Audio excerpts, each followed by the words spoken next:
सूझत है जो उन कंटा मारत तरह कुल राजा रानी निकल जाई।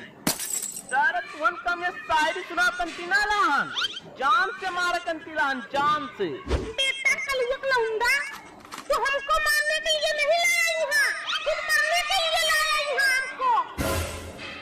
पठान हम तो का मारस पहले एक सवाल पूछा, अगर तो बता दी तो छोड़ दे, अगर नहीं बता पाए समझ लेते गए हमार वायरसवा कहाँ छुपा रखे। अरे तुम पठान भाई से पूछ रहे, हमसे पूछा, हमें पता है। कहाँ है बता जल्दी।